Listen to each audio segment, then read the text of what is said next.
नमस्कार। आज आम आलोचना करवा पारालिसिस पक्षाघात क्यों वास्तु दोष कारण होता है। देखंतु वास्तु आपण देखिपारे हेल्पिंग हैंड हिसाब रे, किंतु जदि आपण घरे पारालिसिस अच्छी तेरे डॉक्टर सहित ही कंसल्ट करंतु। कहीं पारालिसिस थे जब आप वास्तु देखिए तो हुए तो से लोग सीरीयस को जापारती, तो डॉक्टर कंसल्ट करंतु। क्यों वास्तु दोष कारण ये जानापी आप घर वास्तु देखई पारे, जमीक आगु आउ कौन व्यक्ति को हबनी बा जी पारालिसिस रे अच्छी से धीरे धीरे शीघ्र रिकवरी जमी करें। तेबे पारालिसिस हुए मुंड कारण द्वारा, ब्रेन रोग द्वारा। ब्रेन रोग बा मुंड को वास्तुशास्त्र बुझाए घर ऐशान्य कोण नॉर्थ ईस्ट। जदि आपण घर में नॉर्थ ईस्ट रे वास्तु दोष अच्छी, संपूर्ण आलोचना या करवा। किंबा जदि आपणकर वास्तुशास्त्र रे तीनटा नेगेटिव बेडरूम अच्छी, या ऊपर वीडियो मध्य अच्छी। तीनटा नेगेटिव बेडरूम होची south of south west SSW, जहा कि दक्षिण दिग आ नैऋत्य कोण मध्यस्थ आसे। ये होची अति मारात्मक दिग, निश्चित सर्जरी आसीबो, निश्चित खराब आसीबो स्वास्थ्यगत समस्या। आ गोटे दिग होची पश्चिम दिग आ वायव्य कोण मध्यस्थ दिग, जहा को आजे वेस्ट ऑफ नॉर्थ वेस्ट।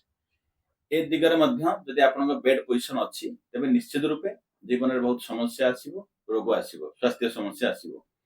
तृतीय नेगेटिव दिग होची पूर्व दिग आ अग्निकोण मध्यस्थ दिग, जहा को आजे ESE east of south east. ए तीन दिगर जदि बेडरूम आपनकर अच्छी प्लस घरे नॉर्थ ईस्ट जदि वास्तुदोष अच्छी, आ मुख्य कथा है ब्रह्मस्थान घर centre centre angular division method हिसाब रे डिसाइड करके निर्णय करंतु। जदि ठीक ब्रह्मस्थान रे जदि आपन घरे लिफ्ट अच्छी बा पीट अच्छी, जदि खालुआ आपन करके सेठी किछि व्यवहार करूचंती बा सेठी जदि आपनकर टॉयलेट अच्छी, तेबे मध्य मेजर रोग आपन घर को आसीबो। तेबे वर्तमान आलोचना करिबा नॉर्थ ईस्ट बा मुंड रोग बा पारालिसिस ऊपर मेन कारण हला ओवरहेड वाटर टैंक। जनरली प्राय वास्तुविद ऐशान्य कोण जल तत्व कही ऐशान्य कोण रे ही पानी टांगी रखि दियंती। देखंतु ओवरहेड वाटर टैंक गोटे 1000 लिटर ओजन रो पानी टांकी जदि ऐशान्य कोण रहउची, निश्चित आपण घर को वास्तुदोष आसीबो।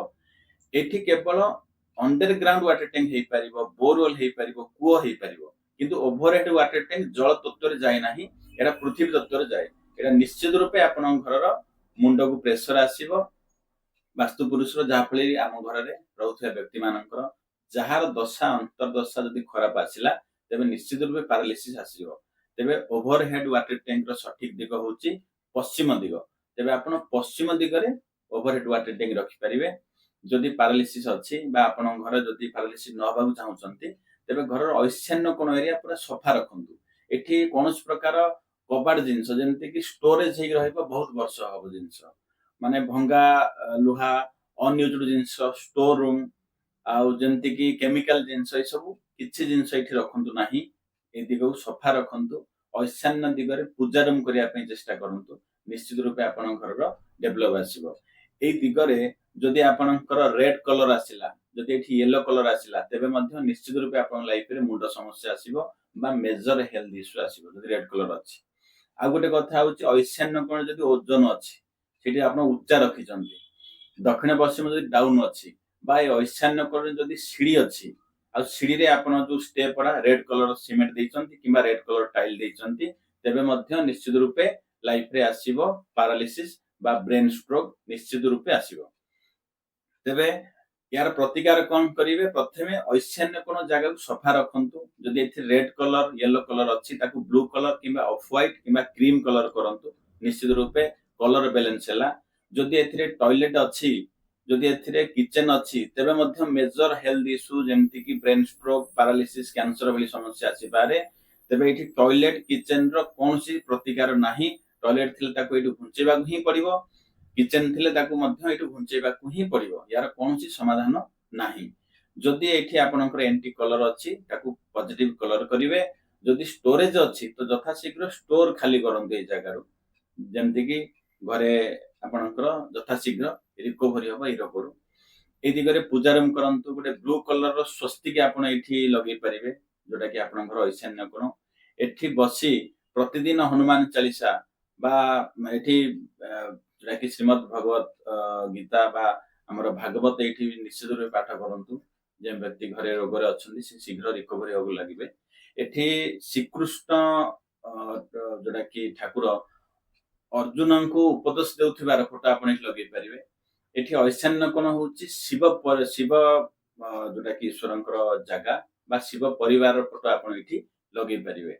तबे जे व्यक्तिंकर पैरालिसिस बा ब्रेन स्ट्रोक हेछि से धीरे धीरे शीघ्र रिकवरी करिया को लागिबे। तबे मेजर इश्यू एठी शॉर्ट रे मन रखंतु anti colour, red colour, yellow colour, toilet, kitchen, septic tank, सीडी थिबो रेड कलर थिबो बा आमे नेगेटिव बेडरूम जदि आमे सोथिबा तबे निश्चित रूपे ब्रेन स्ट्रोक पैरालिसिस समस्या एकरे आसीबो। कुहा जाइथिबा प्रतिकार करंतु जे व्यक्ति रोग रे अछंती तांको हेल्प करंतु सठिक ऐशान्य कोण को फांका रखंतु सेठी पवित्र रखंतु निश्चित रूपे आपण घरे यथा शीघ्र रिकवरी आसीबो आ आगु को ए भलिया समस्या काहार भी आसीबो नाही। धन्यवाद। जय जगन्नाथ।